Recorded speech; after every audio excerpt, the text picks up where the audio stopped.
என்ன சொல்லியிருக்காரு? யார்? ஜீசஸ் காட், காட் ஆர் மகான். ஹல்லேலூயா. கலாத்தியர் புஸ்தகம் 1ஆம் அதிகாரம் 3ஆம் வசனம். கலாத்தியர் புஸ்தகம் 1ஆம் அதிகாரம் 3ஆம் வசனம். பிதாவாகிய தேவனாலும் நம்முடைய கர்த்தராகிய இயேசு கிறிஸ்துவினாலும் உங்களுக்கு கிருபையும் சமாதானமும் உண்டாவதாக. ஆமென். கண்களை மூடி செபிப்போம். கர்த்தாவே, இந்த அருமையான வேளையில் உம்முடைய திருப்பாத்தில் அடியனை தாழ்த்து ஒப்புக் கொடுக்கிறேன். அடியன் சிறுக நீர் பெருக வேண்டுமாய் செபிக்கிறேன். அடியனை மறைத்து நீர் பேசும். அடியன் பேசினால் நாரும், நீர் பேசினால் உயிர் தரும். ஆண்டவரே, ஜீவன் உண்டாகும். நீர் உம்முடைய சிலுவையில் மறைத்து உம்முடைய நாமத்தை மகிமைப்படுத்தியவர். ஆண்டவராய் இயேசு கிறிஸ்துவின் பரிசுத்தமுள்ள நாமத்தில் ஜெபிக்கிறேன் நல்ல பிதாவே. ஆமென். எங்கு சென்றாலும் கர்த்தருடைய நாமத்தில் ஒரு பாடலை பாடிதான் கர்த்தருடைய வார்த்தை சொல்லுவேன். ஆனால் என்னோடு கூட கரங்களை தட்டி பாடலை கர்த்தர் ஆசீர்வதிப்பார். ஆமென்.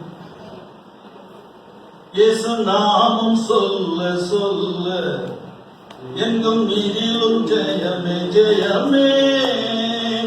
இயேசு நாமம் சொல்ல சொல்ல கண்டு தட்டலாம். எங்கும் எதிலும் ஜெயமே ஜெயமே. அல்லேலூயா, அல்லேலூயா, அல்லேலூயா, அல்லேலூயா. இயேசுவின் நாமத்தில் புது பலன் உண்டு. உறந்த எலும்புகள் உயிர்த்தெழும். இயேசுவின் நாமத்தில் புது பலன் உண்டு. உறந்த எலும்புகள் உயிர்த்தெழும். பலவீனம் சுகவீனம் நீங்கிடும் என்று. பலவீனம் சுகவீனம் நீங்கிடும் என்று. உன்னத வல்லமை இறங்கிடும் என்று. தெய்வீக சுகம் உண்டு. இயேசுவின் நாமத்தில் அதற்கு தெய்வீக சுகம் உண்டு. இயேசுவின் நாமத்தில் சொல்லலாம். இயேசு நாமம் சொல்ல சொல்ல எங்கும் நீதியும் ஜெயமே ஜெயமே. இயேசு நாமம் சொல்ல சொல்ல சொல்ல எங்கும் நீதியும் ஜெயமே ஜெயமே. அல்லேலூயா, அல்லேலூயா, அல்லேலூயா, அல்லேலூயா. இயேசுவின் பெயர் சொல்லவே நடு நடுங்கும். பரிசுத்த ஆவியால் மகிழ்ந்தேவோம். இயேசுவின் நாமத்தில் பெயர் நடுங்கும். பரிசுத்த ஆவியால் மகிழ்ந்தேவோம். அந்தகார வல்லமை அழிந்தே போகும். அந்தகார வல்லமை அழிந்தே போகும். சாத்தானின் கோட்டைகள் பகந்தே போகும். பிசாசு ஜெயித்து விட்டோம். நாம் இயேசுவின் நாமத்தில் நாம் பிசாசு ஜெயித்து விட்டோம். நாம் இயேசுவின் நாமத்தில் இயேசு நாமம் சொல்ல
போகிறது. ஹல்லேலூயா, ஹல்லேலூயா.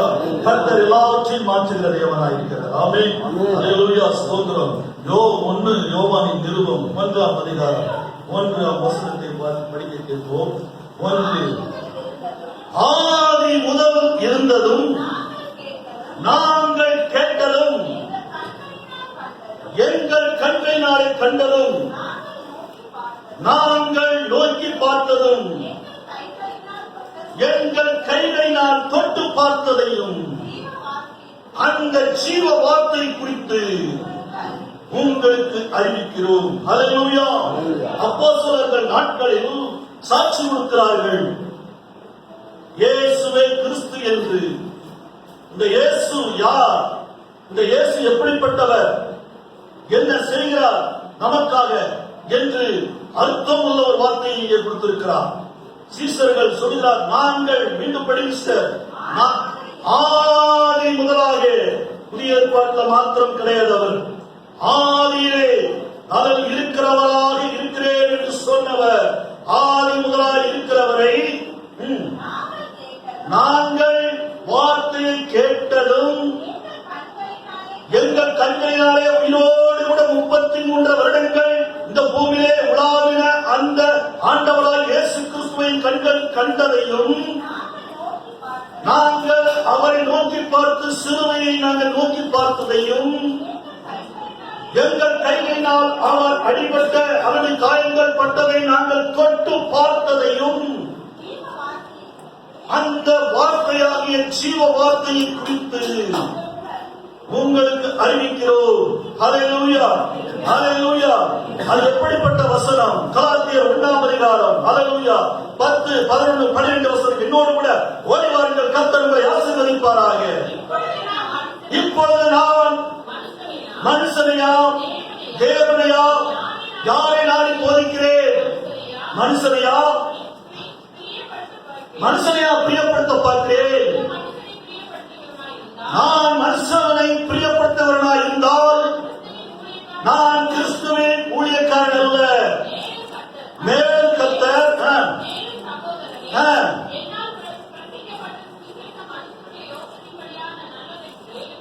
யோசனை வழியாக நல்லவென்று உங்களுக்கு தெரிவிக்கிறேன். நான் ஒரு மனுஷனால் பெற்றதும் அல்ல, கற்றதும் அல்ல. ட்ரெயின் பார்த்தீங்கன்னா ரொம்ப வேகமா என்ன செய்யல, வசனம் நிறுத்தி நிறுத்தி படிச்சால்தான் அர்த்தம் இல்லைங்களா? ட்ரெயின் ஓடுற மாதிரி ஓடி இந்த பைக் முடிச்சிடலாம், ஆனா ஒன்றுமே தெரியாது. ஹல்லேலூயா. வசனம் உங்களை நின்று வழியில போனீங்கன்னா ரொம்ப ஸ்பீடா போன ஆக்சிடென்ட் ஆயிடும். நில்லு, கவனி, செல். ஆமென், ஹல்லேலூயா. வசனம் தேவன் கொடுக்கிற வசனம். இப்படியே படிக்கும்போது நம்ம இறுதிக்கு பறவை எழுத வேண்டும். ஹல்லேலூயா. கர்த்தர் கற்றுக் கொடுக்கிறவர் நல்லவராக இருக்கிறார், புரிந்து கொள்கிறவர் சந்தோஷமா இருக்கிறவர். ஆமென், ஹல்லேலூயா. அது ஒரு மனுஷனாலும் கற்றதும் அல்ல, இயேசுவே ஹல்லேலூயா என்ன செய்தார்? வெளிப்படுத்துகிறார். ஹல்லேலூயா. என்ன அந்த வெளிப்படுத்த என்ன வந்திருக்கிறது? யோவானுக்கு சுவிசேஷம் 16ஆம் அதிகாரம் 13ஆம் வசனத்தை படித்து, யோவானுக்கு சுவிசேஷம் 16:13. சத்திய ஆவியாக அவர் வரும்பொழுது சகல சத்தியத்திற்குள்ளும் உங்களை நடத்துவார். அவர் தம்முடைய சுயமாய் பேசாமல் தாம் கேள்விப்பட்ட யாவையும் சொல்லி வரப்போற காரியம் யாவையும் சொல்லி உங்களுக்கு அறிவிப்பார். இது சொன்னது யாரு கிட்டங்க? ஜீசஸ் கிரைஸ்ட் பூமியில் இருக்கிற பொழுது தன்னுடைய பிள்ளைகளாகிய சீசர் கிட்ட சொல்றாங்க. என்ன சொல்றாங்க? சீசர் இப்பொழுது நம்ம கிட்ட ஆவியானவர் பேசிக் கொண்டிருக்கிறார். ஹல்லேலூயா. வரப்போற காரியங்கள் செயல்படுத்தி சொன்னவைகளை அப்படியே நினைப்பூட்டுகிற தேவனாயிருக்கிறார். அப்ப என்ன பரிசுத்த ஆவி வேண்டும். ஹல்லேலூயா. பரிசுத்த ஆவி இல்லை என்றால் பைபிளை படிக்கிறது பெஸ்ட். வெளிப்படுத்த முடியாது. ரோமர் 8ஆம் அதிகாரம் படிச்சு பாருங்கள். மாம்சம் ஒன்றுக்கு உதவாததாக இருக்கிறது. ஹல்லேலூயா. மாம்ச சிந்தை மரணம். ஹல்லேலூயா. நாம் படிக்கிறது எல்லாரும் பரிசுத்தாவி, சபை பரிசுத்தாவியில் நிரஞ்சாரத்தில் எடுத்துக்கொண்டு மாற்றப்படுகிற சத்தியம். இது பைபிள் தேவனிடத்தில் தெரிந்து கொண்டது. நான் உங்களுக்கு சொல்லுகிறேன், அல்லேலூயா. அவர் போதிக்கிற சபையில தான் வெளிப்படுத்துவார் ரகசியத்தை, சபையில வெளிப்படுத்துவார். இது ஏன் சொல்கிறேன் என்றால் உங்களுக்கு சொல்லிட்டு சீக்கிரம் வார்த்தைக்கு நேரம் கடந்து போகிறேன். அவருடைய கர்த்தர் பெரியவராய் இருக்கிறார். அல்லேலூயா. இந்த ரகசியம் பெருசா இருக்கிறது. அதாவது கொலோசியர் 1:27 படிங்கள். கொலோசியர் 1:27 சீக்கிரமா எடுங்க. புறச்சாரியத்திலே விளங்கின இந்த மகிமையின் ஐஸ்வர்யம் என்னதென்று தேவன் தன்னுடைய பரிசுத்த ஆவியை பெற்று பரிசுத்தமானவர்களுக்கு சுத்தமானார்.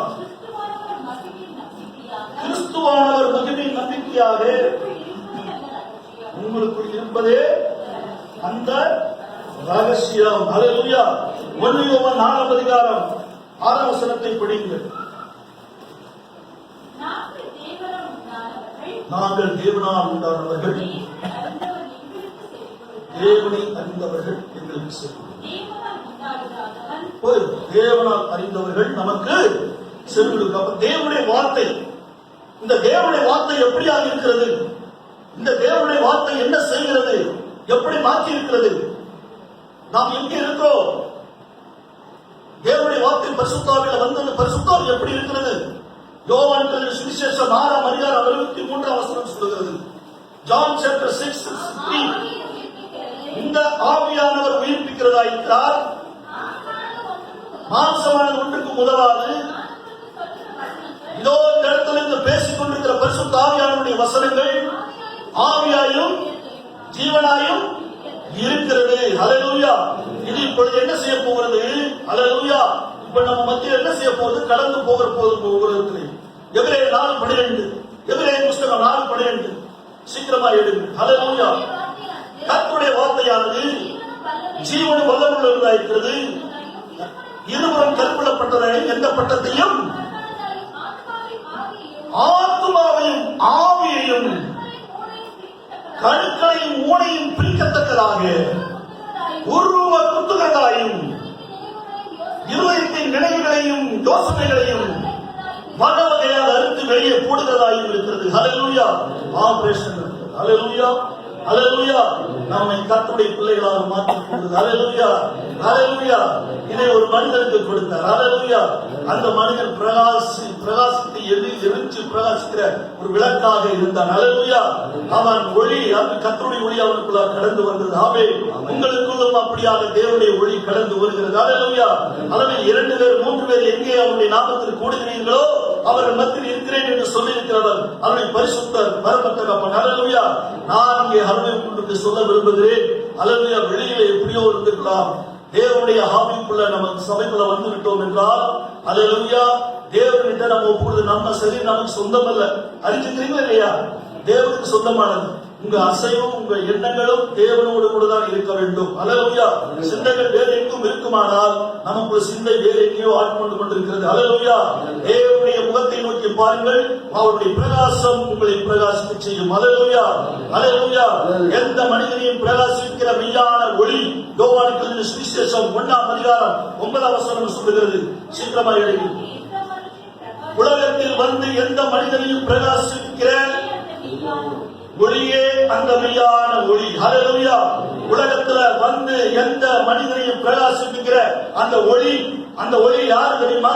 அல்லேலூயா. யோவான் சுவிசேஷம் 9:12 சொல்லுகிறது, நான் உலகத்துக்கு ஒளியாக இருக்கிறேன் என்று என் அப்பன் இயேசு கிறிஸ்து சொல்லியிருக்கிறார். யாரெல்லாம் அப்பா என்று உரிமை பாராட்டுகிறீர்களோ அவர்களுக்கு எல்லா கிருபையும் எல்லா வரங்களையும் கொடுக்க தேவன் சித்தம் வைத்திருக்கிறார். அல்லேலூயா. அல்லேலூயா.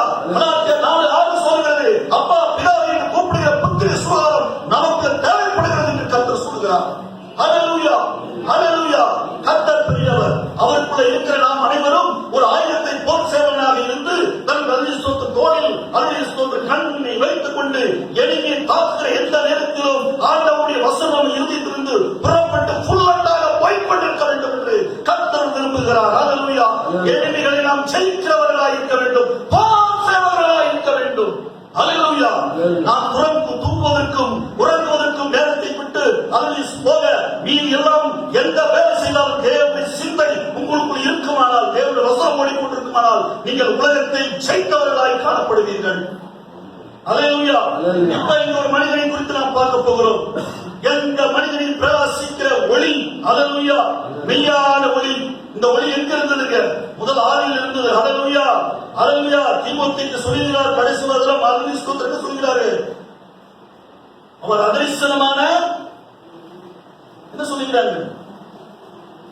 தேவனுடைய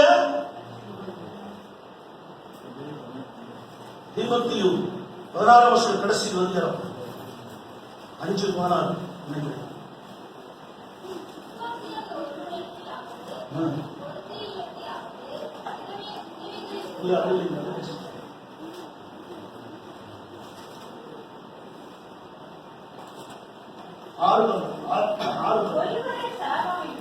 ஒருவரும் சாவாமை உள்ளவரும் சேரக்கூடாத ஒளியில் வாசமாய் இருக்கிறவரும் மனுஷனை ஒருவனும் கண்டிராதவரும் காணக்கூடாதமாய் இருக்கிற அவருக்கு கனமும் நித்திய வல்லமையும் உண்டாயிருப்பதாக. ஆமென், ஹல்லேலூயா.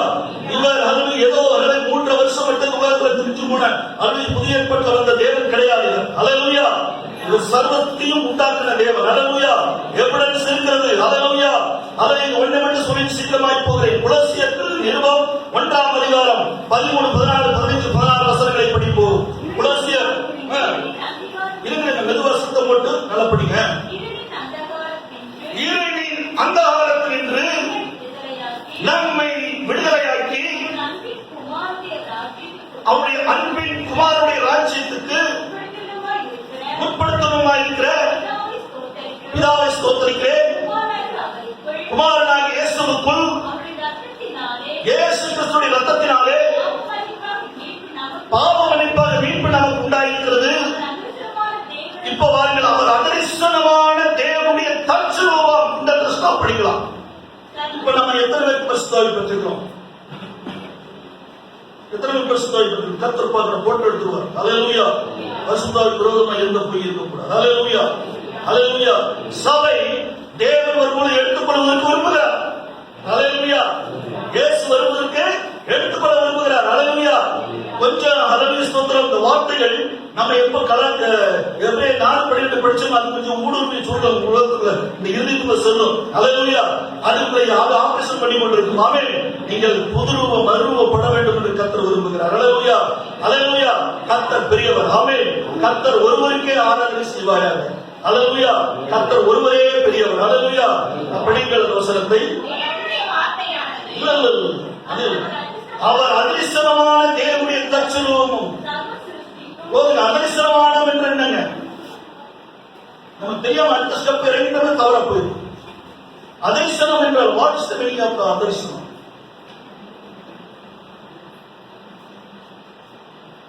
படிச்சவை பார்க்கக்கூடாதவர், காணக்கூடாதவர், மனிதர்கள் எவரும் கண்டிராதவர், அவர் மனிதன் இருக்கிற குமாரனை 1:16 யோவான் 1:16 அவரை வெளிப்படுத்த சுத்தமாயிருந்தார். மனுஷரை எவரும் பார்த்திருக்காதவர், கண்டிராதவர், தேவனாக இருந்தவர், பிதாவாக இருந்தவர் இந்த உலகத்தில் வந்து நம்ம மத்தியில அவருடைய உண்மையான ஒரிஜினல் சாயலை நமக்கு காட்டும்படியாக இந்த நேரத்திலே கடைசி நாட்கள் இங்கே வந்திருக்கிறார். படிங்கள். தேவனுடைய தற்சுரூபம் இயேசு. இவர் எல்லா உலகத்தையும் படைக்கிறதுக்கு முன்பே இருக்கிறவராய் இருக்கிறார். ஏனென்றால் இவருக்குள்ளதாக சகலம் சிருஷ்டிக்கப்பட்டது. பரலோகத்தில் உள்ளவைகளும் பூலோகத்தில் உள்ளவைகளும்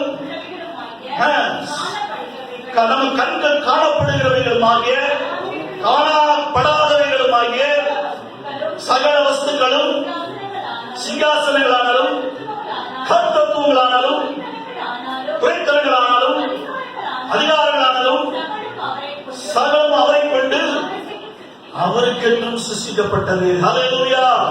யாருக்கென்று சிருஷ்டிக்கப்பட்டிருக்கிறது? ஹல்லேலூயா. இந்த குமாரன் என்று சொல்கிறார்களே, என்ன டெபினிஷன் கொடுக்குறீங்க? யாருக்காவது தெரியுமா? குமாரன் என்று சொன்னிக்கு குழப்பங்கள் அதிகமாக இருக்கிறது. குழப்பத்தின் மித்தமாக சபை நிறைய பேர் லோகோவின் காலத்தில் 8 பேர் மாத்திரம் எடுத்துக் கொள்ளப்பட்டார்கள், சேமிக்கப்பட்டார்கள். மக்கள் எல்லாம் அடிபட்டு போனார்கள். நல்ல யாவும் நம்ம சபைங்கிறதுனால சபைக்கு தேவன் ஜீவனை கொடுத்தவர். தன்னுடைய பாடுகளை, தன்னுடைய ஞானங்களை, தன்னுடைய அறிவுகளை சபைக்குள்ள ரகசியத்தை வச்சுக்கிறார். சபைதான் ரகசியத்தை காண முடியும், வேறு உலகம் காண முடியாது. எபிரேயர் 10ஆம் அதிகாரம் 5ஆம் வசனம் சொல்கிறது,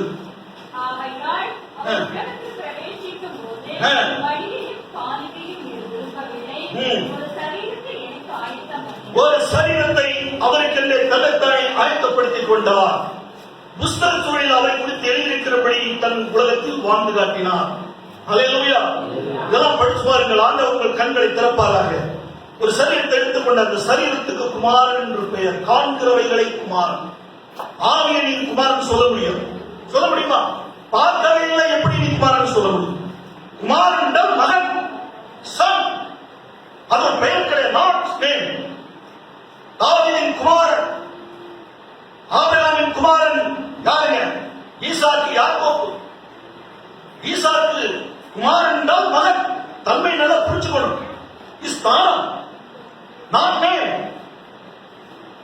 இப்ப என்னுடைய குமாரன் யார் அப்படின்றால், என்னுடைய குமாரன் மகன் ஒருவன் இருக்கிறான். அவனுடைய பெயர் சாம் பீட்டர். பெயர் இருக்கிறது. பெயர் பிரஸ்தாவத்துக்காகவே ஆண்டவர் சொல்லியிருக்கிறார். என்னுடைய நாமத்தை பிரஸ்தாவப்படுத்தும் எந்த ஸ்தானத்தில் வந்து நான் உங்களை ஆசீர்வதிக்கிறேன், ஆசீர்வதிப்பேன் என்று சொல்லியிருக்கிறார். என் நாமத்தை பிரஸ்தாவப்படுத்த வேண்டும், என் பெயரை பிள்ளைகள் உச்சரிக்க வேண்டும் என்று சொல்லியிருக்கிறார். ஆதியாகமத்தில் மறைக்கப்பட்ட பொருள் புதிய ஏற்பாட்டில் வெளிப்படுத்தப்பட்டிருக்கிறது. இதன் கர்த்தருடைய பாதத்திலிருந்து கற்றுக்கொண்டேன். அந்த ரகசியத்தை இப்பொழுது உங்களுக்கு பேசுகிறேன். பவுலை குறித்து எல்லாருக்கும் கேள்விப்பட்டிருப்பீர்கள். பவுல் சவுலால் இருந்த காலங்களில் என்ன செய்திருக்கிறார் என்று உங்களுக்கு தெரியும். அந்த மனிதனை எப்படி ஆண்டவர் ஆட்கொண்டார், எப்படி வழிநடத்தினார், எப்படி பிரகாசிக்க செய்தார் என்பதை நாம் பார்க்க போகிறோம். அந்த மகன் அல்லது பழைய ஏற்பாட்டின் வழியாக அவர் என்னவா இருந்தார்? அல்லது அப்போஸ்தலரின் புஸ்தகம் 22ஆம் அதிகாரம் 2-3 வசனங்களை நாம் படிக்க போகிறோம். அப்போஸ்தலர் அவன் எபிரேய பாஷையிலே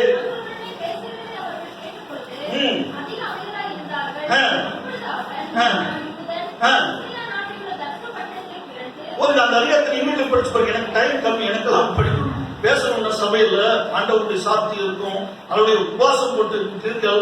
ஆவியானவர் உண்டாகுவார், உங்கள் மனதை எதிர்த்தும் அனல் உண்டாக்குவார். பரிசுத்தாவின் அந்த அதிகாரத்தை படிக்க வீட்டில் விட்டு அந்த சவுல் எதிரேனுக்கு எதிரேனாலும் யூதனுக்கு யூதனாகவும் பரிசேனுக்கு பரிசேனாகவும் எல்லாவற்றுக்கும் எல்லாமாயிருக்கிறார்.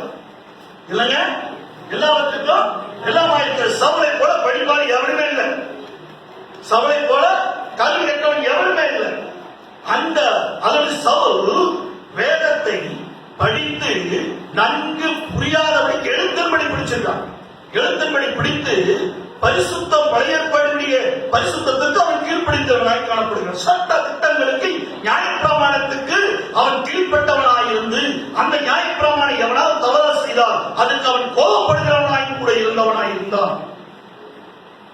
புள்ளி கமா ஹைபன் 2 புள்ளி வச்சிருப்பாங்க. அந்த இடத்துல என்ன சொல்லணும்னா, அவன் கற்றுக்கொண்டவன் ஒரு வசனம் இவ்வளவு ஸ்கேல்ல தான் இருக்கும் என்று அறிந்து கற்றுக்கொண்டவன். இவ்வளவு பெரிய ஒரு சவுல் என்ன செய்கிறார் தெரியுங்களா? அல்லேலூயா. எடுத்துக்கொள்ளுங்கள் இப்பொழுது. அல்லது அப்போஸ்தலரின் புஸ்தகம் 30ஆம் அதிகாரம் 1 நாம் வாசிக்க கேட்போம். சவுல் என்பவன், நல்லா படிங்க. அல்லேலூயா. சவுல் என்பவன் என்னும் கர்த்தருடைய சீசனை பயன்படுத்தி கொலை செய்யும்படி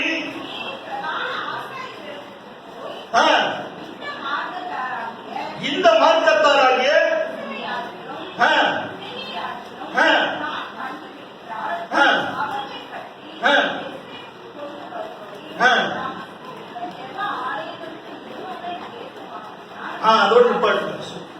இந்த சவுல் என்ன செய்கிறார்?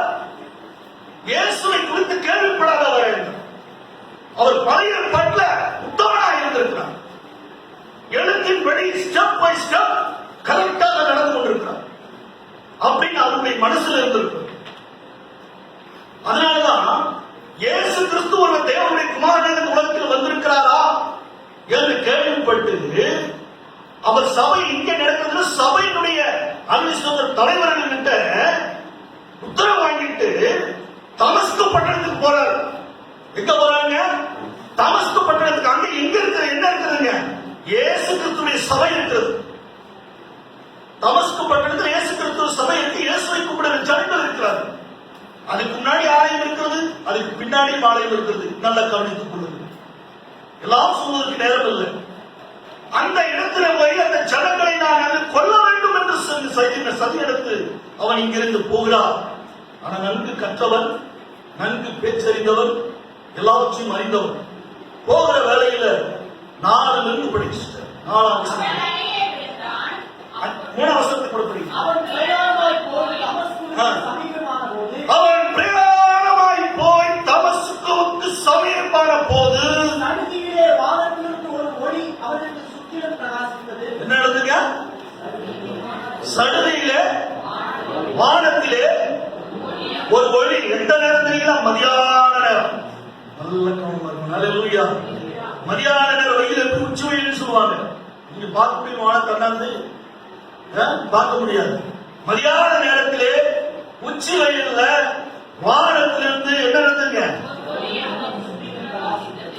ஒளி அவனை சுற்றிலும் பிரகாசித்தது. அந்த ஒளி நீதியின் சூரியன். ஹல்லேலூயா. இங்க மைண்ட் அதை நோட் பண்ணிக்கணும். அப்பதான் சபை எழுந்து பிரகாசிக்க முடியும். இந்த ஒளி என்னவா இருந்தது உங்களுக்கு சொல்லிட்டேன். யோவான் 9:12 நான் உலகத்துக்கு ஒளியாயிருக்கிறேன். நல்லா கவனம் வச்சுக்கணும். வச்சு பார்க்கலைன்னா சாத்தன் நம்மளை கொண்டு வருவான். அதனால நாம் ஆவில பலமுள்ளவர்களாக இருக்க வேண்டும். இங்கே சடுதியில் வானத்திலே ஒரு ஒளி தோன்றி ஒருத்தருடைய சத்தம் கொண்டு அவனை சுற்றிலும் பிரகாசித்தது. அவன் தலையிலே விழுந்தான். அப்பொழுது சவுலே சவுலே என்னையா நீ துன்பப்படுத்துகிறாய்? தன்னோடு சொல்லுகிற ஒரு சத்தத்தை கேட்டான். அதற்கு அவன் ஆண்டவரே நீ யார் என்றான். இன்னைக்கு நாம் எப்படி இருக்கிறோம் பாருங்க. ஒரு சத்தம் வந்திருக்கிறது, ஒரு ஒளி அவனை பிரகாசித்திருக்கிறது. அந்த ஒளி என்ன ஒளின்னு கூட தெரியாமல் 2 கொரிந்தியர் படிச்சீங்கன்னா 11ஆம் வசனத்தில் படிச்சீங்கன்னா என்ன ஒளி இருக்குது இல்லைங்களா? என்ன ஒளி இருக்குது? கவனம் வைக்க வேண்டும்.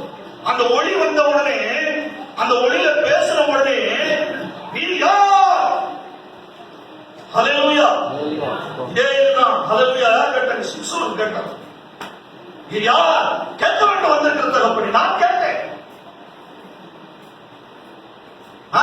அவரை அவர் சொன்னார், உன் பாவங்களை சுமந்து தீர்த்த இயேசு நானே சொன்னார். ஹல்லேலூயா. ஹல்லேலூயா. அதுக்கப்புறம் ஆணித்தரமா அவர் பாதத்தில் கத்துக்கொண்ட வார்த்தைகள். ஹல்லேலூயா.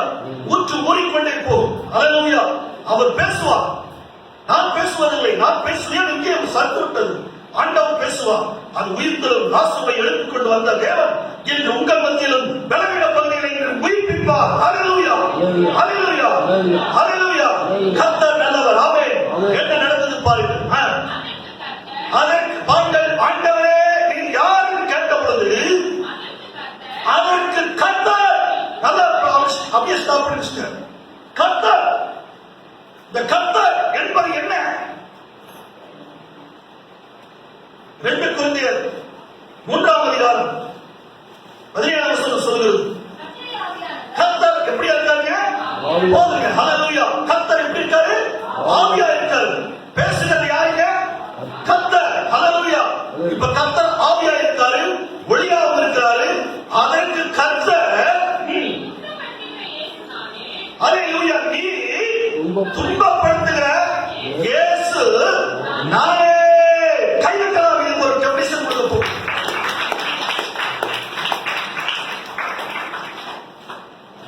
இவன் நினைச்சிட்டு இருந்தா பழைய ஏற்பாட்டு ஒரு தேவன் இருக்காரு, நான் அவரை புடிச்சிட்டு இருக்கிறேன். இப்ப வந்திருக்கிறவர் 33 வருஷம் சுத்தினவரு, சும்மா இருக்கிறவரு, நான் அவரை துதிக்கிற ஜனங்களை கொலை செய்ய போறேன்னு சொன்னவன் இன்னைக்கு சடுதியில ஒரு வழியில சந்திச்சு நீ எங்க போக? உன்னை சந்தித்த ஆண்டவர் இப்பொழுது மத்தியில வந்திருக்கிறப்பா. என் பெயர் என்ன? என் பெயர் இயேசு. எங்கிருந்து பேசுறாங்க? உன்னதத்திலிருந்து உன்னை துன்பம் நீ எங்க போய் துன்பப்படுத்த போகிறாயோ, ஹல்லேலூயா, அவர்களுக்கு முன்பதாக என்ன பேசுகிறார் பாருங்கள். நீ அவளே ஸ்தோத்திரம் என்ன சொல்றாங்க, நீ துன்பப்படுத்துகிற இயேசு நானே. எங்க துன்பப்படுத்த போகிறாருங்க?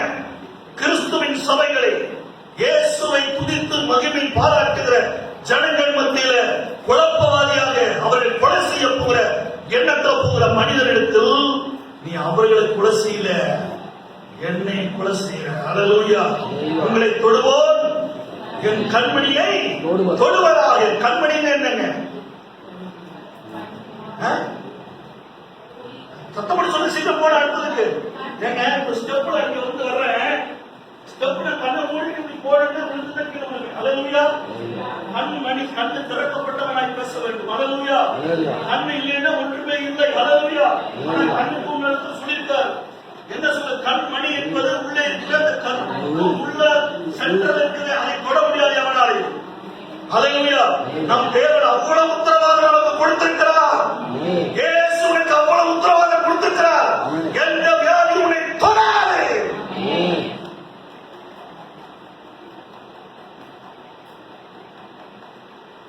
அவர் சொல்லுகிறார், நான் இயேசு. அதுக்கப்புறம் என்ன நடந்திருப்பாரு?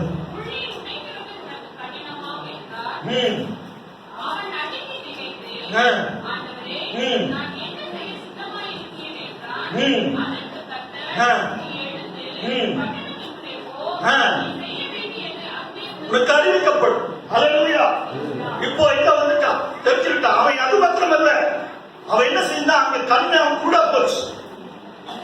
சவுளுடைய கண்ணை குருடாய் போச்சு. நிறைவானவர் வரும் பொழுது குறைவானது ஓடி போயிடும். ஹல்லேலூயா. எல்லாம் புதிதாக மாறப்போகுது. ஹல்லேலூயா. எல்லாமே புதிதாக மாறப்போகுது, புதிய சிருஷ்டியாக மாறப்போகுது. ஹல்லேலூயா. வேதம் அப்படித்தான் சொல்கிறது. கொடுத்தீர்கள். ஹல்லேலூயா. ஸ்தோத்திரம். 5:17 சொல்கிறது. வேண்டாம், இப்ப படிக்க டைம் இல்லை. வேதம் சொல்றது, மனிதனை புதுமையாக மாற்ற வேண்டும் என்றால் கர்த்தர் அவனோடு கூட இடைப்பட வேண்டும். ஹல்லேலூயா. வசனங்கள் மத்தியில் இடைப்பட வேண்டும், ஊடுருவ வேண்டும். ஹல்லேலூயா. அந்த வசனம் தான் நம்மை ஆசீர்வதிக்கும். அவன் கற்றுக்கொண்டது எப்படி தெரியுங்களா? அவன் எப்படி கற்றுக்கொண்டான்? 1 யோவான் அந்த கை வச்சு 1 யோவான் புத்தகம் 2ஆம் அதிகாரம் 20ஆம் வசனம் 27ஆம் வசனத்தில் படிங்க. ஒருவன் பரிசுத்த அபிஷேகம் பெற்றுக் கொண்டால் சகலத்தையும் அறிந்திருக்கிறவனாக காணப்பட வேண்டும். நீங்கள் இயேசு கிறிஸ்துவால் பெற்ற அபிஷேகம் உங்களை நினைத்திருக்கிறது. ஒருவன் உங்களுக்கு போதிக்க வேண்டியதில்லை. அந்த அபிஷேகம் சகலத்தையும் குறித்து உங்களுக்கு போதிக்கிறது. அது சத்தியமாக இருக்கிறது போதும். ஹல்லேலூயா. என்ன சத்தியமாக இருக்கிறது? யோவான் 17:17 சொல்வது, நம்முடைய வேதமே சத்தியம். ஹல்லேலூயா. தேவனுடைய வார்த்தையே சத்தியம். தேவனுடைய வார்த்தை யாருங்க? அதெல்லாம் சொல்லிட்டு கூடாது. ரோமர்கள் சுவிசேஷம் 1ஆம் அதிகாரம் 1ஆம் வசனம். ஆமா, அந்த வார்த்தை தான் சத்தியம். அந்த சத்தியம் வரை இயேசு கிறிஸ்து. ஹல்லேலூயா. ஆதியில் இருந்த தேவன் அவர் வார்த்தையாக வந்திருக்கிறார். ஹல்லேலூயா. இந்த மனுஷனுக்கு இயேசு என்று பெயரிட்டார். மனுஷனாக இருக்கிற பொழுது இயேசு 33 வருஷம் உலாவிட்டு இப்ப எங்க இருக்கிறாருங்க? ஒளியில் இருக்க. ஹல்லேலூயா. நானே உலகத்துக்கு ஒளியாக இருக்கிறவன். ஹல்லேலூயா. எந்த மனுஷனையும் பிரகாசிக்கிற மெய்யான ஒளியா இருக்க. அந்த ஒளி இன்னைக்கு உங்களை நிரப்ப போகிறது. ஹல்லேலூயா. அந்த ஒளி உங்களை நிரப்ப போகிறது. ஹல்லேலூயா. ஆண்டவர் பெரியவர். ஹல்லேலூயா. அவர் சர்வ வல்லவர். ஹல்லேலூயா. அவர் என்ன சொல்லிட்டு, அவன் கண்ணு கூட போச்சு. கைத்தாங்களாக அளவை நடத்தி கொண்டு போனான். அங்கே என்ன நடக்கிறதுங்களா? பழையெல்லாம் அந்த இருளுக்கு என்ன அர்த்தம்? கண் சொறி போனதுக்கு என்ன அர்த்தங்க? அவன் கண் மூடப்பட்டது என்ன அர்த்தம்? எல்லாம் சொல்லணுங்களா? எல்லாமே அவர் சிஸ்டாந்திரமா சிலுவை காட்சி அவர் காட்டியிருக்கிறார். சிலுவை காட்சிய காட்டியிருக்கிறார். ரோமர் 10:4 அல்லது எழுது. விசுவாசிக்கிற யாவருக்கும் நீதி அவனுக்கு நமக்கு உண்டாகும்படியாக கிறிஸ்து நியாய பிரமாணத்தின் முடிவாயிருக்கிறார். அவருடைய கண்டு கூட போச்சு. ஹல்லேலூயா. என்னாச்சுங்க? அங்கே கூட இதுவரைக்கும் நியாயப்பிரமாணத்தை பிடித்துக் கொண்டு அசைத்துக் கொண்டு கிறிஸ்துவை அவரை ஆராதிக்கிறவரை கொலை செய்ய ஒரு கொலைபாதகனாய் இருந்தவன் இப்பொழுது புது பலன் அடைய போகிறார். புதிய ஒரு சிருஷ்டியாக ஆகப் போகிறார். கிறிஸ்துவை அச்சடகமாக பெற்றவர் வரப்போகிறார். எப்படி அவன் நடக்கப் போகிறான்? கலாத்தியர் 3:13 சொல்கிறது. கலாத்தியர் 3:13 மரத்திலே தூக்கப்பட்ட எவனும் சபிக்கப்பட்டவன் என்று எழுதியிருக்கிறபடி கிறிஸ்து நமக்காக சாபமாகி நியாய பிரமாணத்தில் உள்ள சாபங்களை எல்லாம் சிலுவையில் நீக்கி மீட்டுக் கொண்டார். இனி நான் அல்ல. கலாத்தியர் 2:20 கிறிஸ்துவுடனே கூட சிலுவையில் அறையப்பட்டேன், ஆயினும் பிழைத்திருக்கிறேன். இனி நான் அல்ல, கிறிஸ்துவே எனக்குள் பிழைத்திருக்கிறார். ஹல்லேலூயா, ஹல்லேலூயா, ஹல்லேலூயா. கிறிஸ்துவே அவருக்குள்ள பிழைச்சிருக்கிறார். இப்ப கண்ணுக்கு கூட போச்சு, மலையை போல அவனுக்கு மறைக்கப்பட்டுச்சு. இப்ப என்ன நடக்கிறது? இல்ல அதுக்கப்புறம் 9ஆம் அதிகாரத்துல பின்னாடி படிங்க. கைதா 3 நாள் பார்வையில்லாதவனாய் புசியாமலும் குடியாமலும் இருந்தால் தமஸ்குவிலே அனனியா என்று பெயருள்ள அப்படி அனனியா என்ற மகன்கிட்ட கர்த்தர் தரிசனமாகி சொல்லிட்டார், வழியிலே சவுலை உன்னிடத்தில் அனுப்பலப்பா. இது தரிசனம் 2 பேர்கிட்ட ஒற்றுமையாக காணப்படுகிறது. அதுதான் தீர்க்க தரிசனம். தரிசனம் தீர்க்கமாக சொல்லுவதுதான் தீர்க்க தரிசனம். இங்கே சொல்லுகிறார், இதோ சவுல் ஒருவர் வருகிறார், அவனுக்கு அங்கேயே நான் முடியும் என்று ஆண்டவரால் கூடாத காரியம் ஒன்றுமில்லை. வேதம் சொல்கிறது லூக்கா 1:37 தேவனால் கூடாத காரியம் ஒன்றுமில்லை என்று. ஆனால் அது ஒரு நடக்க வேண்டிய காரியத்தை முறைப்படி இயேசு கிறிஸ்து நடத்துகிறார். அங்கே போகிறார், இங்க ஒரு மனிதன் வரப்போகிறார், அவனுக்கு தலைமையில கை வச்சு சொல்லி அப்படி மின் கண்கள் கீழே விடும். அப்பொழுது பரிசுத்தாவி பெறுவான், ஞானஸ்தானம் பெறுவான். அதுக்கப்புறம் சபைகளை கட்டுவார். அல்லேலூயா. மீன் சிறுகளை போல அனனியா என்ற பெயர் கொண்ட மனிதன் படிங்க, சிற்றபடி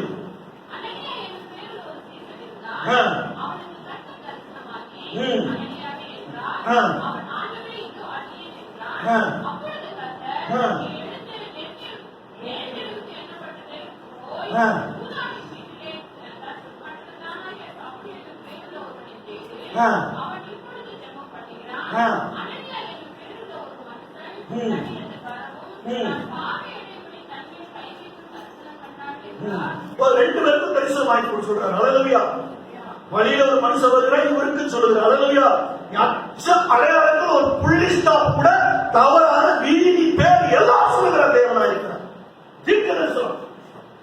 இயேசு இதோ ஒருவருக்கு இங்க கிடையாது, ஒருவர் தான் கிடையாது. இங்க ஒருவருக்கு வைத்தவரை ஒருவருக்கு தலைவலி பேர் சொல்லி சொல்ல பேர் குறிப்பிட்டு அச்ச அடையாளங்கள் தேவாதி தேவன், சிருஷ்டிப்பின் தேவன், அச்ச அடையாளங்களை கண்டிருக்கிறவர், உன்னை அறிந்தவர். அது ஏசாயா 43 சொல்கிறார், உன்னை உள்ளங்கையில் வைத்து உன்னை பெயர் சொல்லி உன்னை அழைத்த தேவன் நானே என்று சொல்லியிருக்கிறார். அந்த தேவனுக்கு குறிப்பிட்டு ஒவ்வொரு காரியமும் உன்னுடைய உச்சங்களில் உள்ளங்கால் வரை எல்லாமே வெட்ட வெளிச்சமாக காணப்படுகிறது. அதுதான் தரிசனம், தீர்க்க தரிசனம். அல்லேலூயா. இப்போ போகிறார், அதே மாதிரி ஜெபம் பண்ணுகிறார். அப்படி அனனியா ஜெபம் பண்ணும் பொழுது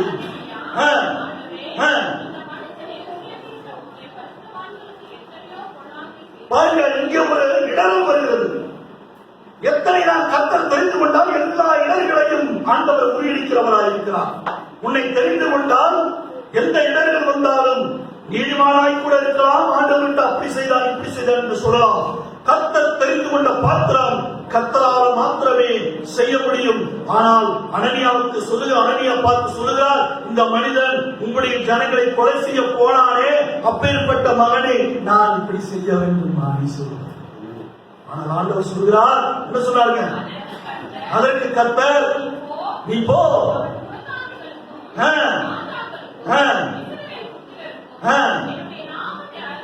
என்னுடைய பெயரை அவர் சொல்வதற்கு நான் தெரிந்து கொண்ட ஒரு பாத்திரமாய் இருக்கிறார். ஹல்லேலூயா. அப்படி அனனியாட்ட போனாரு, ஜெபம் பண்ணாரு, மீன் செதில்கள் விழப்பட்டது. அதுக்கப்புறம் கற்றுக்கொண்டது என்ன தெரியுமா? ஹல்லேலூயா. அப்போஸ்தலர் 7ஆம் அதிகாரம் 17ஆம் அதிகாரத்தை படிச்சு பாருங்க. அவர் ஒவ்வொரு சபைகளையும் சென்று இயேசுவை என்ன சொன்னாருங்க? கிறிஸ்து என்று சுஸ்தாந்திரப்படுத்தினான். இயேசுவை சபையில வெளிப்படுத்தி காட்ட வேண்டும் என்பது தேவனுடைய சித்தமாக இருக்கிறது. சபை மக்கள் இயேசுவை அறிய வேண்டும் என்று சொல்லுகிறார். சபை மக்கள் என்னை யார் என்று சொல்லுகிறார் என்று கேட்கிற ஒரு நாட்கள் வரப்போகிறது. சபை மக்கள் மத்தியில் கேட்கிறார் ஆண்டவர், என்னை ஜனங்கள் யார் என்று சொல்லுகிறார்கள்? சிலர் எலியா என்று சொல்கிறார்கள், சிலர் தீர்க்கதரிசி என்று சொல்கிறார்கள், சிலர் யோவான் ஸ்நானகன் என்று சொல்கிறார்கள். பேதுருவிட்ட கேட்கிறார், நீ என்னை யாருப்பா சொல்ற? நீ என்னை யாரு என்று சொல்கிறார்? அப்பாவின் அபிஷேகம் பெற்றது, அப்பாவுடைய சொத்தெல்லாம் யாருக்கு தான் சேருங்க? யாருக்கு தான் சேரும்? ஐயோ சொல்லுங்க, நான் உற்சாகப்படுத்துமே. பிள்ளைகளுக்கு அப்பாவுடைய சொத்து பத்திரம் எல்லாமே பரலோகத்தின் சொத்து உனக்கு வரப்போகிற கையெழுத்து நன்றி சொல்லுங்க. என்ன நடந்தது? சொன்னாரா? செய்தாரா? அல்லேலூயா. பவுலுக்கும் அதைத்தான் செய்தார். பேதருக்கும் அதைத்தான் செய்தார். பேதுருவே, என்னை ஜனங்கள் யார் என்று சொல்லுகிறார்கள்? பேதுரு சொன்னார், நீ ஜீவனுள்ள தேவனுடைய குமாரனாகிய கிறிஸ்து. ஹல்லேலூயா. அப்பொழுது அவர் என்ன சொன்னார் தெரியுங்களா? இந்த அதன் வெளிப்பாடு நார்மலா அவனுக்கு கிடைக்கல. எப்படி வந்ததுங்க? பரலோகத்தில் இருக்கிற ரத்தமும் மாம்சம் உனக்கு வெளிப்படுத்தல. நீ சுயமாய் தேடினாய், தேடிப்பாயினால் இன்றைய அதை வெளித்துவிட தேவனுடைய சித்தத்துக்கு ஒப்புக்கொடு. பரலோகத்தில் இருக்கிற பிதா உனக்கு வெளிப்படுத்துவார். அதில் என்ன வெளிப்படுத்துவார்? அதுக்கு ஒரு செகண்ட் சொல்லிட்டு அலுவலக முடிக்க போகிறேன். என்ன வெளிப்படுத்துவார்? மத்தேயு சுவிசேஷம் 11ஆம் அதிகாரம் 27ஆம் வசனம் படிங்கள் பார்ப்போம். 26 27. பிதாவே, இப்படி இருக்க உம்முடைய திரு உள்ளத்துக்கு பிரியமாயிருக்கிறது. சகலமும் பிதாவினால் எனக்கு கொடுக்கப்பட்டிருக்கிறது. பிதா தவிர வேறு ஒருவன் எந்த மைக்களாலும் குமாரனை தெரிவிக்க முடியாது. நான் இன்னைக்கு சேலஞ்ச் பண்ணுகிறேன். அல்லேலூயா. சபைகளிலும் சரி, மகன் எப்பேற்பட்ட மீட்டிங்களிலும் சரி, அவன் ரகசியத்தை தெரியலைனா அவன் வெறும் டிபார்ட்மெண்ட். தேவனுக்கும் குமாரனுக்கும் உள்ள ரகசியம் அந்த யாருக்கு சித்தமாயிருக்கிறதோ அவனும் அந்த பிதாவும் தவிர அவர் வந்தவர் யாரு யாருக்குமே தெரியாது. இதைத்தான் பவுல் இன்னைக்கு தெரிஞ்சுட்டு இன்னைக்கு வெளிப்பாடு கொடுத்து கொண்டிருக்கிறார். படிக்கிற வசனத்தை சீக்கிரமாக.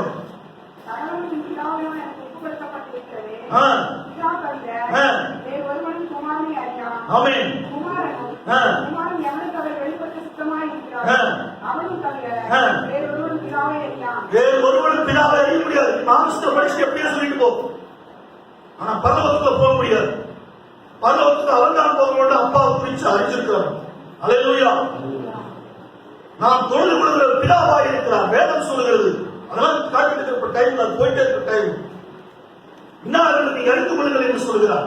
பேதுருவிட்ட கேட்கும் பொழுது அப்பொழுது சொல்றார், இதோ பரலோகி நீ கல்லா இருக்கிறாய் பேதுருவே, இந்த கல்லின் மேல் என் சபையை கட்டுவேன்னு சொல்றார்.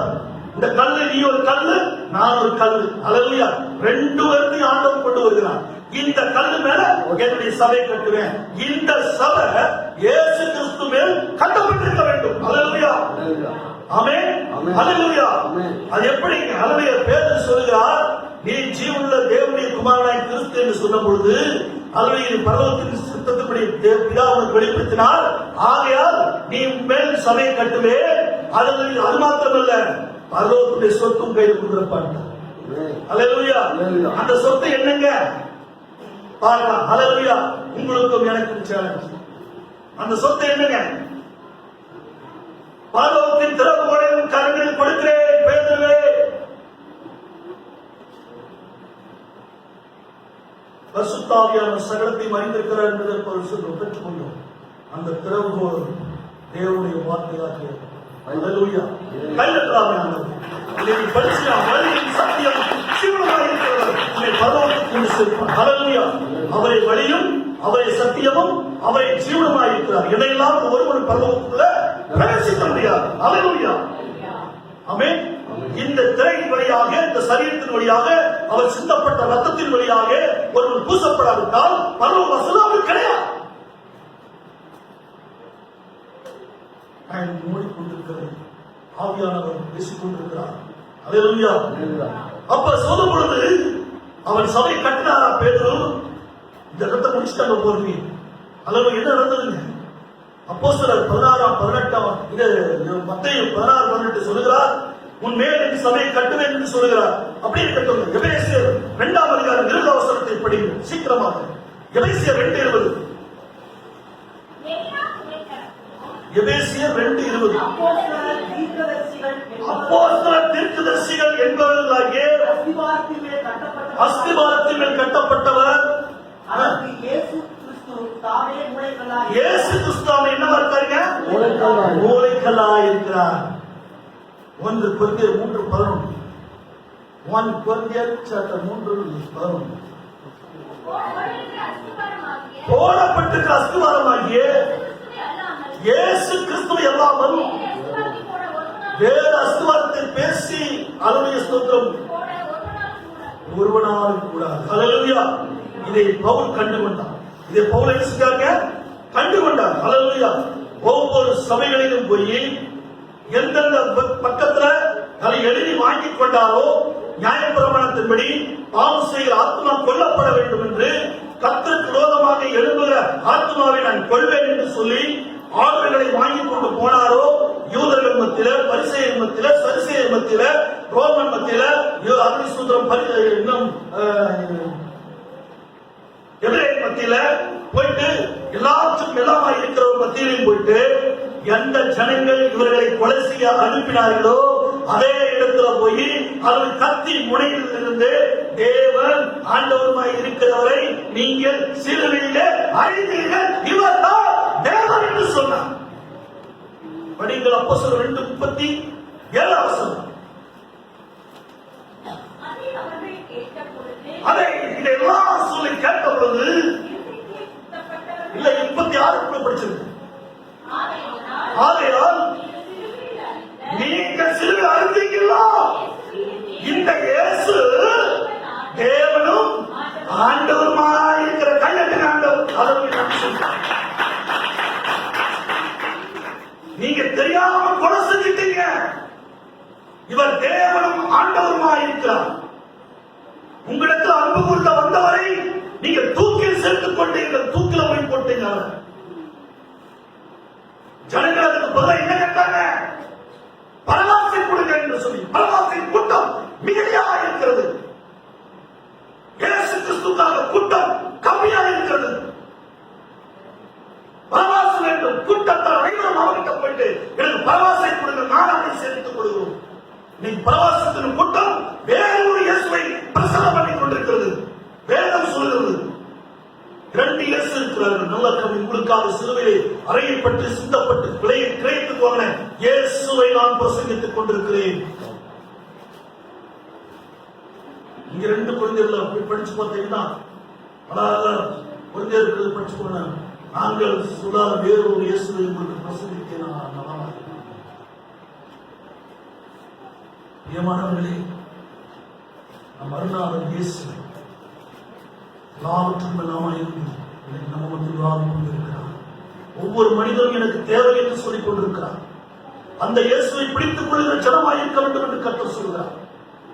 சவுல் பவுலாக மாறின பொழுது ஒவ்வொரு சபையிலும் சென்று எந்த மனிதன் புறக்கணிக்கப்பட்டு அவருடைய ஸ்தோத்திரம் சபைகளை துன்பப்படுத்துங்கள் சொல்லி அவருடைய கயவர்கள் சொன்னார்களோ அவர்கள் மத்தியில போயிட்டு அல்லது இவர்தான் மெய்யான இயேசு, இவர்தான் கிறிஸ்து என்று சபைகளை சிஸ்டாந்தப்படுத்தினார். பவுலுக்கு நிறைய உபத்திரம் என்றார்கள். அதன் நிமித்தமாக எந்த ஜனங்கள் பவுலை அனுப்பினார்களோ அதே சவுலை பவுலாக மாற்றின இயேசு மாற்றின பொழுது அந்த இடத்தில் அவன் எளிமையாக மாறிவிட்டான். கிறிஸ்துவை பிரசங்கி போனால் உனக்கு எளிமைதான் முக்கியமாக வருவான், முன்னாடி வருவான். கிறிஸ்து இயேசு 40 நாட்கள் உபவாசம் அல்லது பெற்றுக்கொண்ட பொழுது முதல் எளிமை சாத்தான் இருந்தான். சோதனைக்காக ஜெயிக்க வேண்டும் என்றால் ஆவியின் பட்டயத்தை நாம் பிடித்துக் கொள்ள வேண்டும். அல்லேலூயா. நல்லா தெரிஞ்சு கொள்ளுங்க. யோபின் வாழ்க்கையை படிச்சு பார்த்துக்கிறீங்களா? யோபு 1ஆம் அதிகாரத்தில் சொல்லியிருக்காரு, அவருடைய சாத்தானும் அவருடைய ஸ்தோத்திரம் எங்க போய் நின்னான்? தேவனுடைய சன்னிதானத்துல போய் நின்னான். தெரியுங்களா உங்களுக்கு? யோபை பற்றி புடமிடுவதற்காக சாத்தான் தேவனுடைய சன்னிதானத்துல போய் நின்னான்னு சொல்லிட்டு வேதம் சொல்றது. அவன் அங்கே போய் நிற்க முடியுமா? நம்மளே சுந்தவர்கள் ஆசிக்கிறோம். அவனுக்கு ஜீவனை மாத்திரம் கொடுக்க முடியாது. நல்ல கவனமான வீட்டுக்கு நம்ம போக வேண்டும் என்றால், சத்தியவரான இயேசு கிறிஸ்துவின் வீட்டுக்குள் போக வேண்டும் என்றால், அல்லேலூயா, கர்த்தர் சொல்கிற வார்த்தைக்கு கீழ்ப்படிய வேண்டும். ஆவியின் பட்டை நமக்கு வேண்டும். நான் பார்த்திருக்கிறேன் நிறைய பேர் அவருடைய பைபிளை எடுத்துக்கொண்டு போகிறார்கள். கர்த்தர் யாருமே தெரியாது, தேவன் யாருமே தெரியாது. அவருடைய ஸ்தோத்திர ஸ்தோத்திரம் ஆயிரத்தில் சொல்லுது. நான் ஆத்திரம் முடியாது. உங்களுடைய ஸ்தோத்திரம் எங்கேயாவது போகட்டும். ஒருவன் சொன்ன இயேசு கிறிஸ்துவை விசுவாசிக்கிறேன்னு சொன்னான். அப்ப இயேசு சொன்னாரு, அவனுக்கு ஒரு நேரம் வந்து விட்டது. ஒரு குழி அவனுக்கு தெரியாம வெட்டப்பட்டிருந்தது. அவன் குழியில போய் விழுந்துட்டான். சர்வரி கீழே போனா இடமே தெரியும், நேரத்துக்கு பார்த்த கூட தெரிய மாட்டான். அப்பேற்பட்ட பாதம் விசுவாசத்தை துவக்குகிற முடிக்கிறதுமாக சோதனை செய்கிற ஒரு தேவன் இந்த நாட்களில் உங்களை பரிசோதித்துக் கொண்டிருக்கிறார். அவன் கீழே விழுந்து சறுக்கிட்டு போகும்பொழுது ஒரு வேறு மரத்தின் வேறு அந்த குழியில மத்தியில தொங்கிட்டு இருக்கிறதை பார்த்து அதை பிடிச்சிட்டான். ஆண்டவரே என்னை காப்பாற்று, உங்களுடைய விசுவாசத்தோடு கூட அவனை கேட்கிறேன் என்று சொல்லி ஆண்டவரை கூப்பிடும் போது இயேசு கிறிஸ்து பிரசன்னமாகி மேலே நின்று விட்டார். மகனை நீ கூப்பிட்டாய், வந்து விட்டேன், உன்னை காப்பாற்றவே வந்திருக்கிறேன், ஆபத்திலே நீ வந்து கூப்பிடு, நான் உன்னை விடுவிக்க வந்திருக்கிறேன் அப்படின்னு சொன்னான். ஆண்டவர் என்ன செய்யணும்? நான் காப்பாற்றப்பட வேண்டும். அப்படியானால் நீ பிடித்திருக்க வேலையை விட்டு விடு.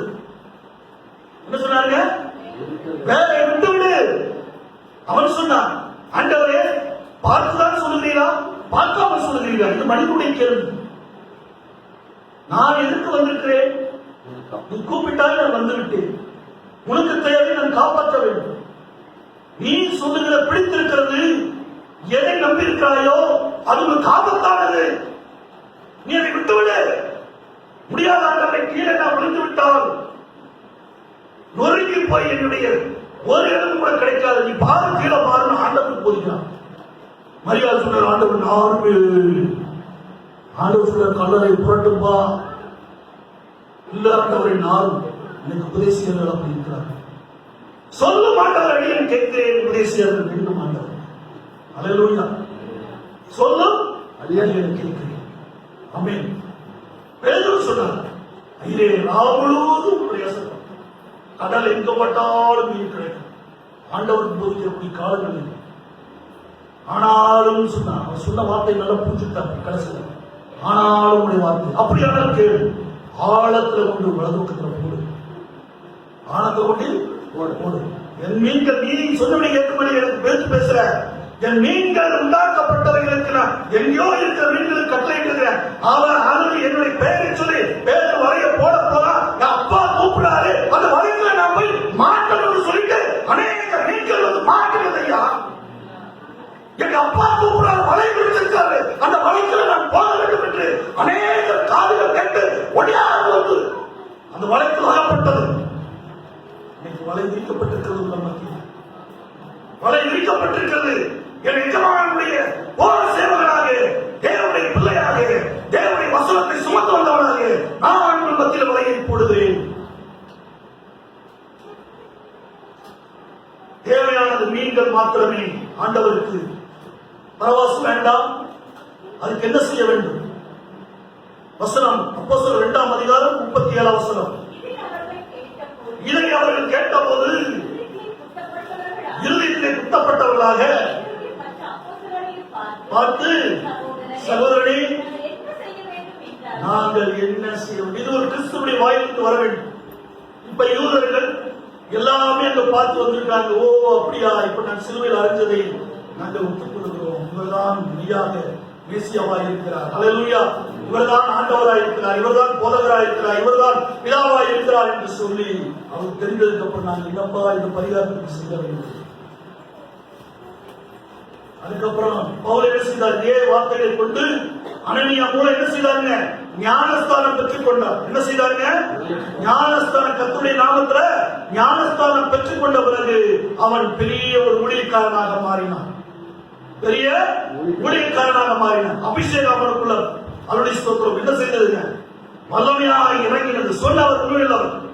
என் இயேசுவாலே ஆகாதொன்றில்லை, என் இயேசுவாலே ஆகாதொன்றில்லை, என் இயேசுவால் ஆகாதது, இயேசுவால் ஆகாதது, இயேசுவாலே ஆகாதொன்றில்லை, என் இயேசுவாலே எல்லாமாகும், என் இயேசுவாலே எல்லாமாகும், என் இயேசுவாலாகும், என் இயேசுவாலாகும், என் இயேசுவாலே எல்லாமாகும்.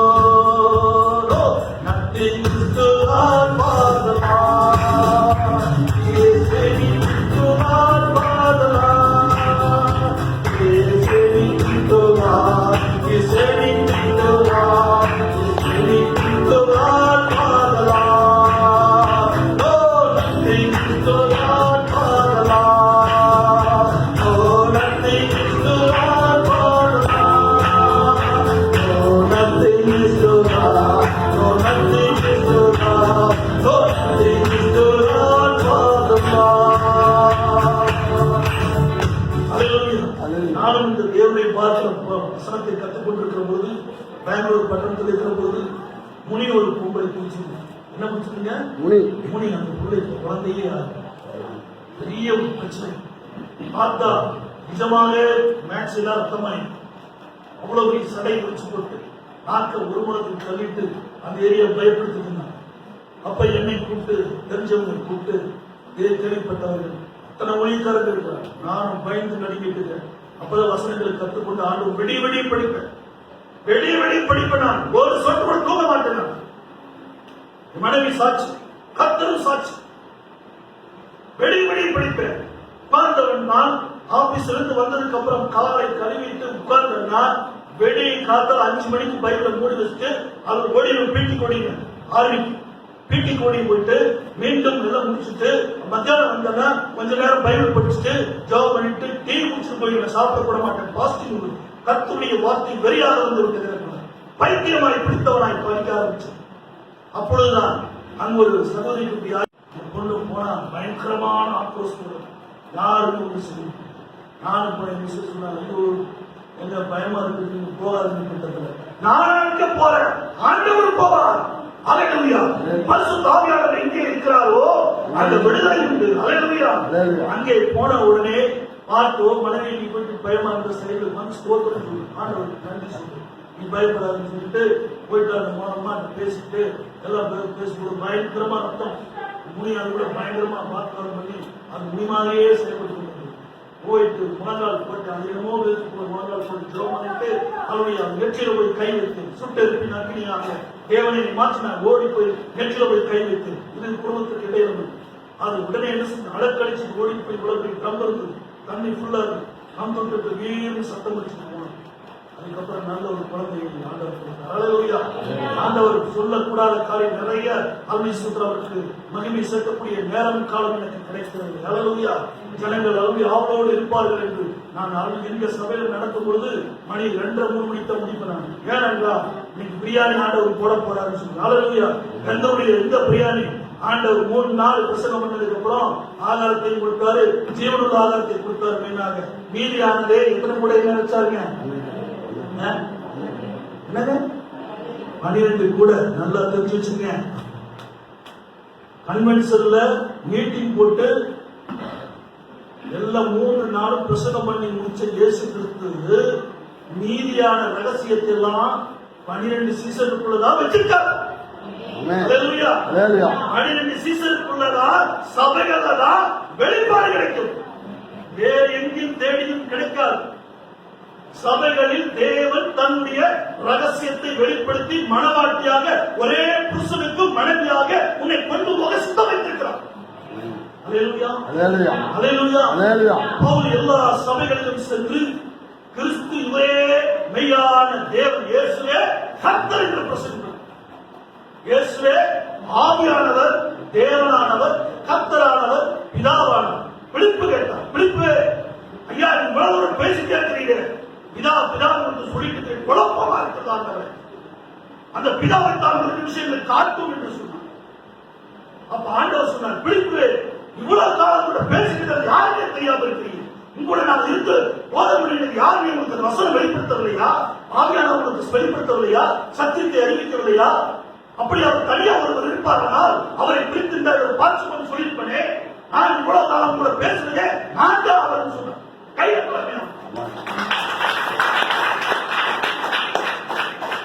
யாருங்க? அப்பொழுதுதான் நீ பரமபிதாவுடைய பாதத்தில் போய் ஓயாமல் சிங்காசனத்தில் அமர முடியும்.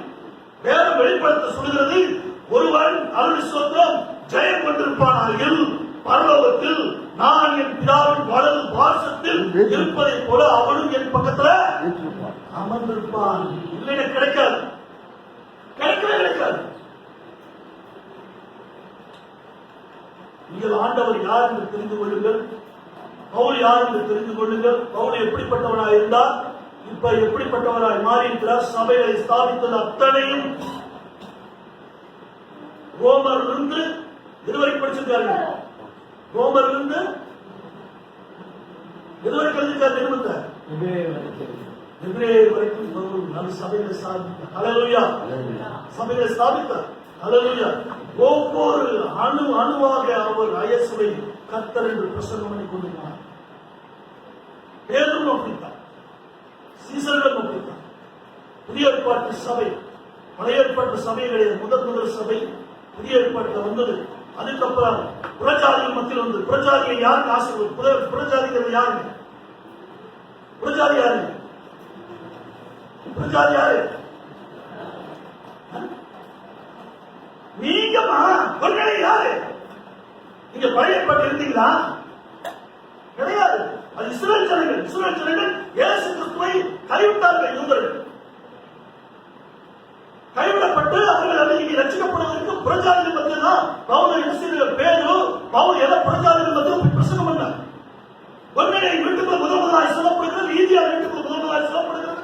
புறஜாதிகள் ரட்சிக்கப்படுகிறார்கள். தன்னை நாமத்துக்கு கண்டு ஒரு ஜனங்களை தேர்ந்தெடுத்தவர், புற நித்திய ஜீவனுக்கு நியமிக்கப்பட்டவர்கள் புறஜாதிகள். அதன் மூலமாக ஆண்டவர் சபை கட்டுக் கொண்டிருக்கிறார். பழைய ஏற்பாட்டிலிருந்து வந்து கொண்டிருக்கிறது, கோரையாக வந்து கொண்டிருக்கிறது. நல்ல யாபம் பண்ணி ஆண்டவருடைய வெளிப்பாடு தெரிஞ்சு படித்தீர்களானால் நீங்கள் வந்து கர்த்தரால் வரும் சுதந்திரத்தை பெற்றுக் கொள்வீர்கள். அவர் சொல்லியிருக்கார், ஒரே ஒரு வசனத்தை படிப்போம். நீதிமொழியின் புத்தகம் 10ஆம் அதிகாரம் 22ஆம் வசனத்தை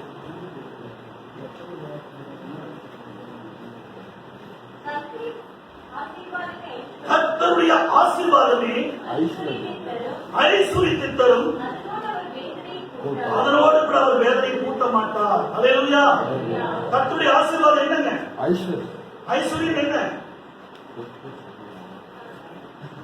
ஐஸ்வர்யம் என்ன இருக்குது? எதுல இருக்குது?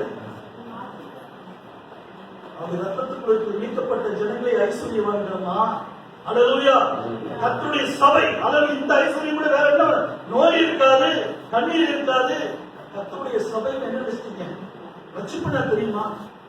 அப்போஸ்தலர் 2:47 படிங்க. தேவனை துதித்து தயவு பெற்று ரட்சிக்கப்படுகிறவர்களை கர்த்தர் அனுதினமும் எங்க சேர்த்து கொண்டு வந்தாங்க? சபையில சேர்த்து கொண்டு வந்தார். யார் சேர்த்து கொண்டு வந்தார்? கர்த்தரே சேர்த்து கொண்டு வந்தார். இந்த சபைதான் பரலோகத்தில் சேர்க்கப்படுகிறது. இந்த சபைதான் பரலோகத்தில் காணப்பட போகிறது. அது ரட்சிக்கப்பட்டவர்கள். ரட்சிப்பு என்றால் என்ன? ரட்சிப்பு என்றால் என்னங்க? ரட்சிப்பு என்ன? நான் ஒரு உதாரணத்துக்காக சொல்லி படிச்சுங்க. ஒரு இடத்துல பிரசங்கம் பண்ணி கொண்டிருக்கிறார். அங்கே அவருடைய பெண்ணு மருத்துவமாய் காணப்படுகிறார் என்று பேசிட்டாங்க. அது ஆண்டவர் காலுக்கு போச்சு. ஆண்டவர் லூக்காவுக்கு படிச்சு பார்த்துருக்கேன். ஆண்டவர் காலுக்கு போனோம்னே இடத்தில் விசுவாசமாயிரு, உன் மகள் ரட்சிக்கப்படுவான்னு சொன்ன. அல்லேலூயா. இடத்துல விசுவாசமாயிரு, உன் மகள் ரட்சிக்கப்படுவார். இல்ல இறந்து போயிட்டான்னு சொன்னாங்க. என்ன போயிட்டாங்க? இறந்து போயிட்டான்னு சொன்னாங்க. ஆண்டவர் சொல்ல, என்னை விசுவாசி. அல்லேலூயா. என்ன செய்ய? என்னை விசுவாசி, மரித்தாலும் பிழைப்பான். சொன்ன உடனே என்னாச்சுங்க? என்னாச்சுங்க? உயிர் தந்த ரட்சிப்பு என்னங்க? முற்றிலும் விடுதலை. அல்லேலூயா, அல்லேலூயா. என்ன செய்யுங்க? முற்றிலும் விடுதலை. முற்றிலும் விடுதலை பெற்றவங்க கர்த்தருடைய சபையில இருப்பாங்க. அல்லேலூயா. நோய் நொடிகள் அல்ல. நீங்க பேய்ல படிச்சு பாருங்க. அவருடைய ஜெபாலயத்துக்குள்ள பேய் பிசாசுகள் இருக்கிறது. தேவனுடைய ஆலயத்துக்குள்ள பேய் பிசாசு இருக்காது. நல்ல பைபிளை படிங்க. அவருடைய ஜெபாலயம் ஒன்று இருக்கிறது, தேவனுடைய ஆலயம் ஒன்று இருக்கிறது. தேவனுடைய ஆலயத்துல 3ஆம் அதிகாரம், அப்போஸ்தலர் 3ஆம் அதிகாரம், அலங்கார வாசல் இருக்கும்போது அலங்காரம் பெற்றவன் இருந்தான்.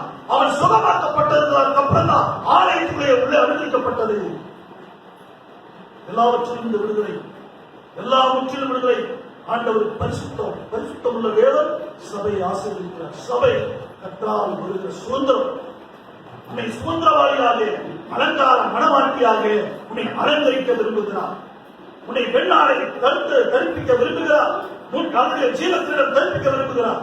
காலம் உள்ளவர்கள் எல்லாரும் நினைத்தவர், நான் உங்களுக்கு ஜீவத்தண்ணீர் கொடுக்கிறேன். அல்லேலூயா. சவுல் தாகமா இருந்தார், பவுலாக மாறினார். இன்னைக்கு நீயும் நானும் அவருக்கு ஊழியக்காரியாக எழும்ப வேண்டும் என்று தேவன் சித்தமாகிறார். அல்லேலூயா. சுவிசேஷம் எருசலேமிலிருந்து பரவி வந்து கொண்டிருக்கிறது. எருசலேமில் தான் இயேசு கிறிஸ்து மரித்தார், அடக்கம் பண்ணப்பட்டார், உயிர்த்தார். அந்த சுவிசேஷம் எருசலேமில் தொடங்கி சகல தேசத்தாருக்கு அறிவிக்கப்பட வேண்டும் என்று தேவனுடைய பிரதான கட்டளை. இந்த கட்டளைத்தான் நீயும் நானும் செய்ய வேண்டும். ஆமென். கர்த்தர் உன்னை ஆசீர்வதித்து வழிநடத்துவாராக.